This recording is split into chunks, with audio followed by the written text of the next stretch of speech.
Forest certification is becoming more important. It's essentially a means of helping the public feel that the products that they are buying are coming from sustainably managed forests, and that the process of taking the wood product, the unmanufactured forest product, from the forest to some processing facility, and then the processing of that product, and then the movement or the transportation or haul of that product to a retailer, to a market, is sustainable and is environmentally friendly. And to me, I started seeing this around 2000, 2005. And I think this largely comes out of probably even all the way back to the 60s and 70s, kind of the environmental movement leading to certification, helping to ensure in many ways that the forest were sustainably managed. Now, of course, this is a definition, everyone, of what sustainable is. And this is on interpretation. There are obviously many different definitions of sustainable, and you would obtain many different definitions of sustainable of folks within the forest industry. And that's why you need a particular agency often to define that for the industry, hopefully taking into account all the perspectives of folks in a particular industry, for example, forest products. And in my opinion, certification is driven by markets, meaning in many ways the public, not so much the mills, not so much the loggers, not so much the foresters, and often probably not the landowners. Now, it could be to some extent the landowners. Maybe the landowners feel they want other landowners to manage, quote unquote, sustainably as they are. So in some ways it could come from the landowners, but it probably most often comes from folks that really have little direct involvement with forestry. The millions upon millions of people in Los Angeles, Chicago, New York, Miami, Dallas, Houston, Atlanta, Seattle, Vancouver, Toronto, Montreal, etc., that are demanding certain practices be conducted in order for them to purchase something. And whether SFI's definition of sustainable is truly sustainable or not is debatable. As I said, everybody, it's a definition, it's an interpretation. But here I wanted to show how growth and yield modeling fits into some aspects of the SFI, Sustainable Forestry Initiative standards and rules, which is a common certification. There are other ones as well. This is the SFI 2022 standards and rules. And I'm just going to scroll through here. You can see here forest management standard, fiber sourcing standard, and even perhaps the certified sourcing standard. Growth and yield would fit into several aspects of these sections. Growth and yield probably fits in other places as well to some extent, but we can go to the forest management standard.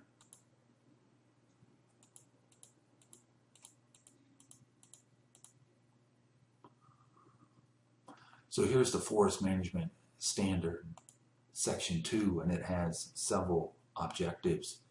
Forest management planning, forest health and productivity to some extent, management even of visual quality and recreational benefits. We now have visual, where we can visualize these models. Efficient use of fiber resources. And there's even fire resilience and awareness in the sense of that we have models to model fire, the impacts of fire, the behavior of fire. There's many ways where modeling fits in, and in growth and yield modeling, generally we're thinking more of timber production, but it could very well be as well understory vegetation, a variety of resources, carbon as well, coming from forests beyond just quote unquote what we generally think, at least as foresters, generally think of forest productivity. So we can go to forest management planning, forest management standards, sustainable forestry, forest productivity and health. And growth and yield fits into these in a sense, showing sustainable forestry. We are practicing long-term. Our management is sustainable. We are maintaining the forest productivity of our sites long-term through this growth and yield model. Now remember, that is a representation of reality.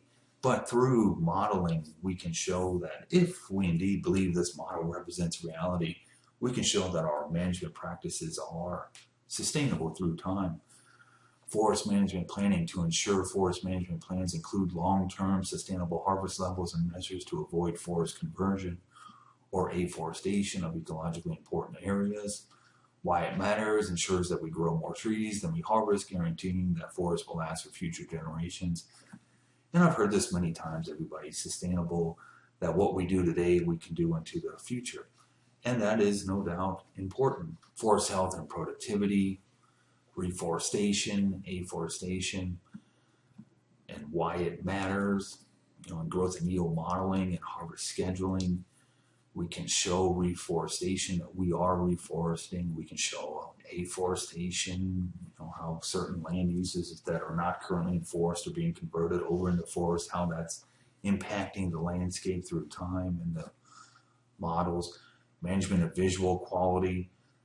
You could even do things where you're visually showing the forest through time, not necessarily an individual stand of trees, but the forest through time, and how that's changing and how that's visually appealing to people. I mean, particularly out west, I saw a lot of concerns for visual, particularly a lot of times. I know the one that I know of is that, like, the Cascades in relation to Seattle. And so you can show how different management in the modeling world is now going to produce a different result in the real world than what we have been doing. Efficient use of fiber resources. How do we can show in the modeling world how it minimizes waste. What we're doing is minimizing waste. We're efficiently using fiber resources. And there's also economic modeling, and not just modeling of the trees themselves, but the markets, the aspects, the social aspects related to forest management, and we can model that as well. And here we look a little bit more at forest management planning. And so here we can look at performance measure 1.1. Certified organizations shall ensure that forest management plans include long-term harvest levels that are sustainable and consistent with appropriate growth and yield models. And we have indicators. So obviously growth and yield models fit right into this performance measure. Forest management planning at a level appropriate to the size and scale of the operation, including a long-term resource analysis. Well, how do we get a long-term resource analysis? We're in the present. Growth and yield models, remember, it's a way of taking the present into the future. So growth and yield models are obviously essentially the essence of a long-term resource analysis. Periodic ongoing forest inventory, a land classification. I've seen modeling the landscape of ecological classification systems, in a sense, habitat typing, biodiversity landscape levels, soil inventory maps, access to and use of growth and yield modeling capabilities. You can relate that to GIS applications, consideration of non-timber issues. As I said, we can even model recreation, tourism, carbon storage, water protection. I've worked on water yield projects before. Feedstock, documented current harvest levels fall within long-term sustainable levels. What is the even flow? If you even flow, what's kind of, do you have an even flow of harvest through time based on the forest management that you're conducting today and that you're going to conduct into the future? Method to determine annual and or periodic harvest levels, as I just mentioned, every long-term drought, fertilization, climate change, periodic updates of that through time. How these practices impact that. Documentation of forest management consistent with assumptions and harvest plans, planting, fertilization, thinning, etc. I ran on forest cover type conversions. Minnesota was one where going from aspen to other cover types, because aspen was not necessarily always natural on the landscape, that it had come about for other reasons, and trying to convert it back to other cover types, and how that impacted the landscape. Is the cover type that you're converting it to, is it part of the natural landscape? Okay, so there's all these things that you're trying to show through certification. And how do you show that? Well, it's often through modeling, projecting into the future. What I do today, how does that impact the future landscape, the future land base, the future forest? And that's where growth and yield modeling obviously comes into, in my opinion, everybody, the essence of it, of demonstrating how forest management today will impact long-term forest health, productivity as well, with objective 2. And we could go through here reforestation plans, harvest areas, planted direct, showing that in the modeling world, clear criteria to judge adequate regeneration and appropriate actions. Well, what is that criteria? How does that help you in the future? So once again, that criteria, in my opinion, coming up with a criteria to judge adequate regeneration relates, in my opinion, what the forest is going to do in the future. I mean, I can measure all kinds of things today, so what? How does that help me? How does that inform me about anything that's going to happen in the future? That's what I want to know. I want to measure something today that helps me have an idea of what's going to be out there in the future. Maybe I need to do something different today to get my desired future forest condition. And here's another one, everybody. Objective 5, management of visual quality and recreational benefits. We can show how forest harvesting, performance measure 5.1, certified organizations shall manage the impact of harvesting on visual quality. That we have models that can show visually when you harvest in such a manner or you don't harvest in such a manner, what happens to the landscape. And this even relates back to adjacency and maximum opening size. You know, if you harvest 100 acres today, can you harvest stands, acres around your acre? You have some type of adjacency constraint. You have to wait 5 or 10 years before you can harvest adjacent for visual properties, as well as sometimes often wildlife habitat properties. Maximum opening size, you know, it's difficult anymore, in my understanding, to, you know, clear cut 1,500 acres at a time. You have to divvy that 1,500 acres up into different harvests throughout time, in part because of the visual quality, but also other factors. And this is, you know, what I'm getting at is performance measure 5.2. Certified organizations shall manage the size, shape, and placement of clear-cut harvest. And then you see that right here. You cannot exceed 120 acres, except when necessary to meet regulatory requirements. And sometimes you can do that. You'll be audited from time to time on these issues. Another one is efficient use of fiber resources and how growth and yield modeling comes into play. Well, how is our harvesting efficiently using the fiber resources? We can model different types of harvest, how those different types of harvest impact long-term productivity, how different types of harvesting impact the wood quality of forest when harvested. I mean, I can go through here with other examples. But growth and yield, modeling, growth and yield, everybody, not just modeling. Modeling is kind of the projection. Growth and yield, what is out there? I have to have some way to quantify what is this resource. I have a bunch of trees, but as a human being, I have to quantify that. I have to quantify measures that we come up with. It's the number of trees per hectare, per acre, the average size, the average height, the average diameter, the average volume. Sometimes, you know, the live crown ratio. All of that to me helps the public. It gives human beings, the public, you and I, foresters, a way to communicate with landowners, a way to communicate with loggers, a way to communicate with certification standards, certification organizations, a way to communicate with the public, such that we can all feel comfortable that our management is consistent with what the public, in a sense, demands. And I'm going to get a little philosophical here. These trees are just growing. They don't recognize our units of growth. They don't recognize inches, dBH, trees per acre. They are just growing. Those are units that we are using to help us understand, manipulate.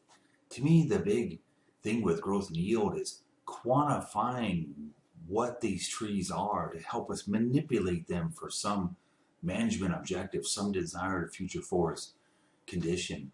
Obviously, the trees know nothing if their stem diameter at 4.5 feet is measured in inches or centimeters, or height at some point along their stem is measured in feet or meters. They are just growing. And often in growth and yield modeling and growth and yield, we talk about trying to get on the units of trees, trying to understand their units, trying to understand essentially the units of God, how these trees grow. It's the same thing with the dollar bill, everybody. The dollar bill is just a bartering system. We all accept, we all give value to a piece of paper, to a green piece of paper. And if we wanted to come up with a different bartering system, we could. It's just that we all as a society has accepted the dollar bill as meaning something to us, some means of transacting bartering. And it's the same thing with growth and yield. These are just units that we as human beings are using to help us manipulate the forest and to communicate with one another to better manipulate the forest. And so growth and yield modeling, in my opinion, in many ways you could argue is the essence of certification because of the long-term perspective or nature of certification and ensuring today what we're doing today is going to meet certain requirements. It's going to allow people 100 years from now to do what we're doing today if they so desire to do that. And that to me, everybody, is growth and yield or modeling, projecting something into the future. Thank you.